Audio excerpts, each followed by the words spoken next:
aparatur sipil negara. Komite 1 di masa sidang 2 yang lalu fokus dalam mengawasi pelaksanaan Undang-Undang Nomor 20 Tahun 2023 tentang ASN, khususnya penerimaan ASN, termasuk P3K tahun 2024. Berbagai tahapan pengawasan telah dilakukan oleh Komite 1.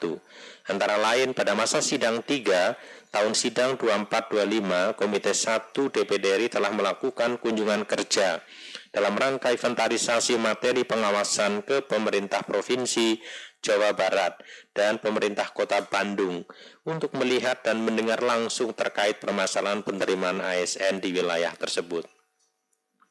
Mengapa kemarin di Jawa Barat? Karena pemerintah Provinsi Jawa Barat dan Kota Bandung adalah provinsi dan kota yang termasuk paling tinggi selisih antara jumlah non-ASN dengan formasi yang dibuka.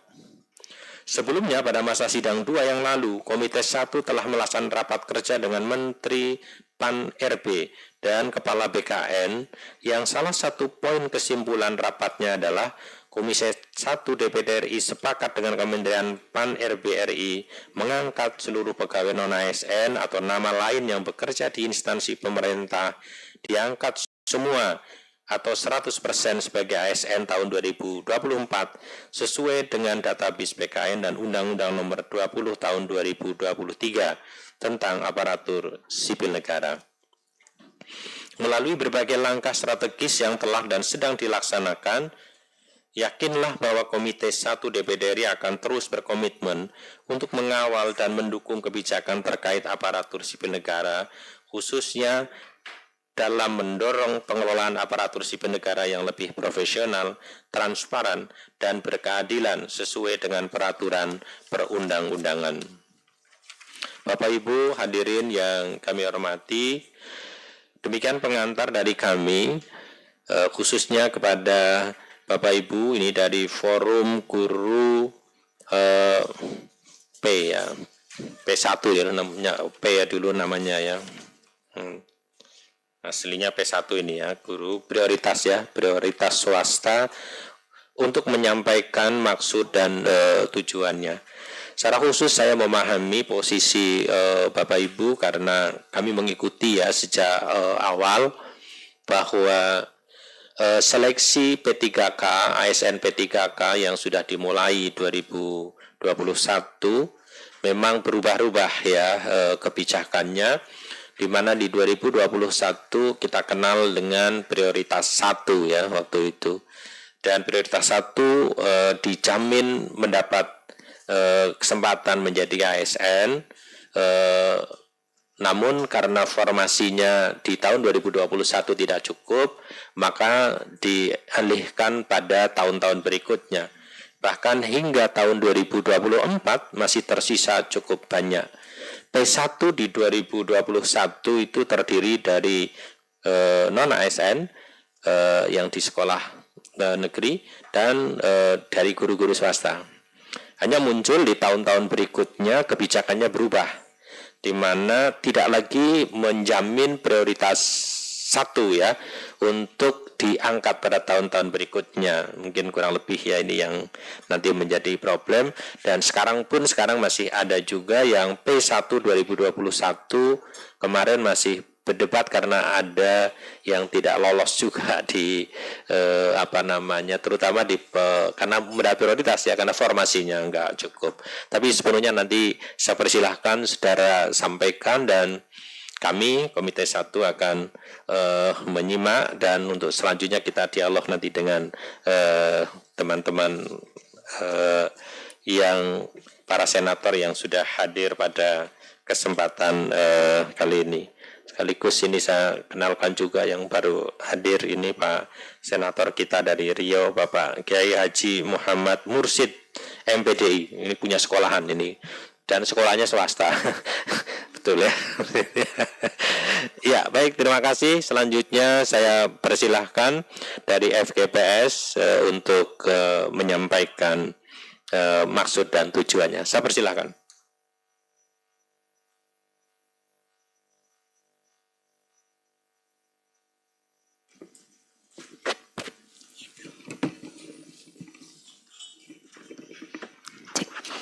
Ya. Bismillahirrahmanirrahim. Assalamualaikum warahmatullahi wabarakatuh. Bismillahirrahmanirrahim. Rabbi shrah li sadri wa yassir li amri wahlul 'uqdatam min lisani yafqahu qawli. Amin. Bapak pimpinan, Bapak Mudi yang kami hormati, beserta Bapak Ibu jajaran DPD RI yang kami hormati pula. Mohon izin, tadi kami sudah diperkenalkan bahwasanya kami dari Forum Guru Prioritas Swasta yang kebetulan kami dari Jawa Tengah akan menyampaikan sedikit paparan kami, Bapak Ibu. Langsung saja, Bapak Ibu, di sini kami akan memaparkan dari Forum Guru Prioritas Swasta Provinsi Jawa Tengah. Ya, next, Mas.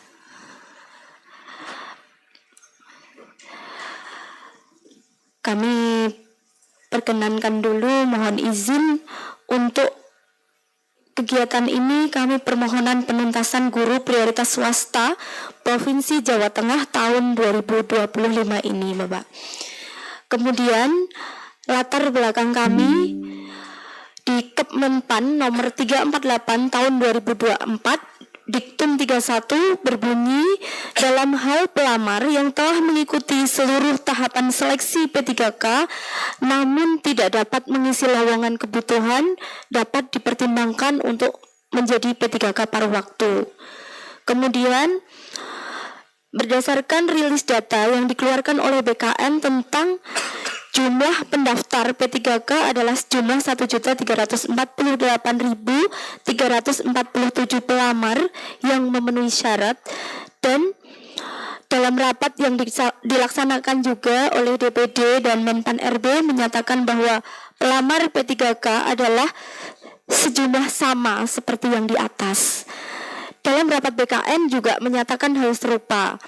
Dan dari pemaparan dalam rapat tersebut, dari pelamar 1.348.347 pelamar yang mendapatkan formasi sejumlah 668.472 akan menjadi P3K penuh waktu, dan sejumlah 676.873 pelamar yang tidak mendapatkan formasi akan menjadi P3K paruh waktu.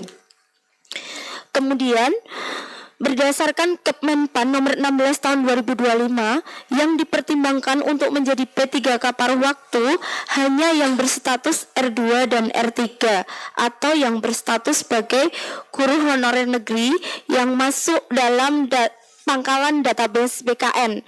Sehingga kami, Bapak Guru Prioritas Swasta yang telah mengikuti seluruh rangkaian seleksi P3K tahun 2024 ini belum ada kata untuk dipertimbangkan seperti itu ya, Bapak. Kemudian mohon izin Bapak Ibu, untuk pelamar prioritas ini kami mewakili Jawa Tengah, tetapi masih ada dari berbagai wilayah Indonesia yang sejumlah belum mendapat penempatan itu masih 2.633.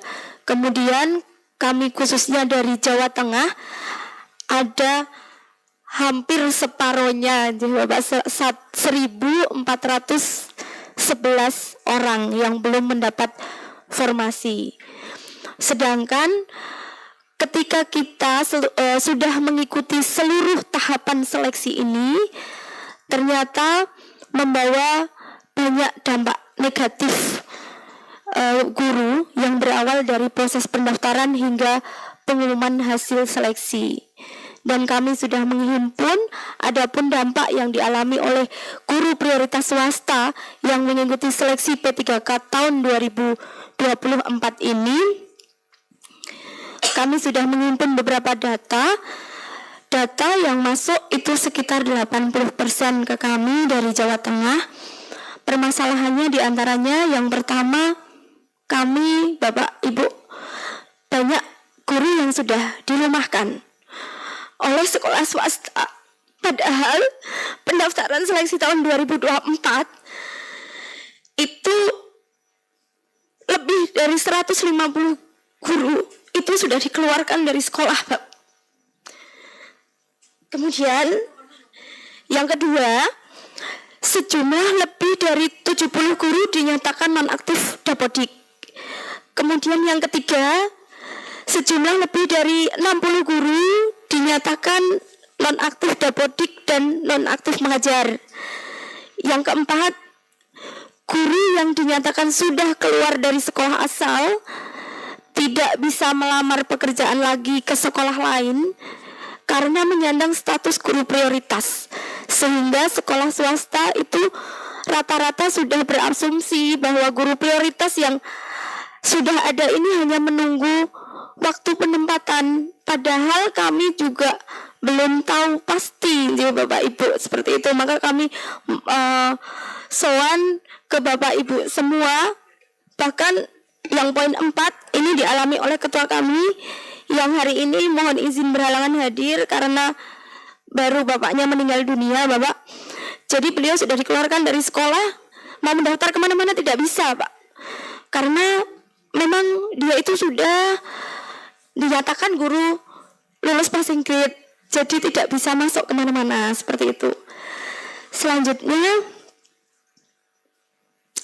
beberapa guru menyatakan bahwa mereka mendapatkan sanksi dan harus mengembalikan sejumlah uang untuk menjadi syarat mendaftar dengan mendapatkan surat izin yayasan, kemudian harus dikeluarkan dulu dari sekolah. Yang keenam, banyak guru yang mendapatkan sanksi pengurangan jam mengajar. Yang ketujuh, mendapatkan sanksi jumlah honor yang diterima itu menjadi 50% dari honor yang seharusnya didapatkan. Yang kedelapan, diperbolehkan masih mengajar dan mendapat honor tetapi harus 0 jam sehingga tidak mendapat tunjangan yang namanya TPG. Kemudian mendapat sanksi berupa honor, tunjangan lain dianggap seperti GTT, jadi sudah tidak bisa menjadi GTY lagi. Nah, demikian untuk data yang terkait dampak P3K untuk guru prioritas atau yang sekarang itu disebut R1D, itu kami nanti lampirkan dalam file Excel yang sudah kami cetak dan kami bawa Bapak Ibu. Kemudian Bapak Ibu mohon izin permohonan kami kepada Dewan Perwakilan Daerah Republik Indonesia atau DPD RI ini berdasarkan seluruh pemaparan tersebut, baik dari segi regulasi, hasil audiensi, dan permasalahan yang terjadi di lapangan yang dialami oleh seluruh guru prioritas swasta di Jawa Tengah khususnya dan umumnya di seluruh wilayah Indonesia, memohon kepada DPD RI ini untuk yang pertama, mohon berkenan mengawal dan menjabatani penuntasan guru prioritas swasta untuk segera diselesaikan oleh pemerintah, dalam hal ini kepada Kemendikdasmen dan Menpan RB untuk kami bisa menjadi ASN P3K di tahun 2025 ini. Yang kedua, mohon Bapak Ibu berkenan mengawal dan menjembatani permasalahan kami, utamanya kepada Kepala Daerah Provinsi Jawa Tengah khususnya dan umumnya ke daerah lain yang masih tersisa prioritas atau P1 yang belum L ini untuk menuntaskan seluruh guru prioritas swasta.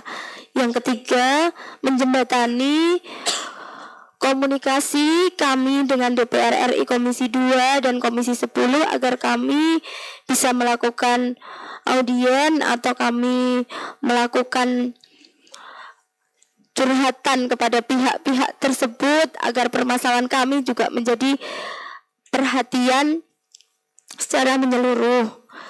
Kemudian selanjutnya Mohon Bapak Ibu memberikan saran serta arahan kepada kami tentang langkah apa Bapak Ibu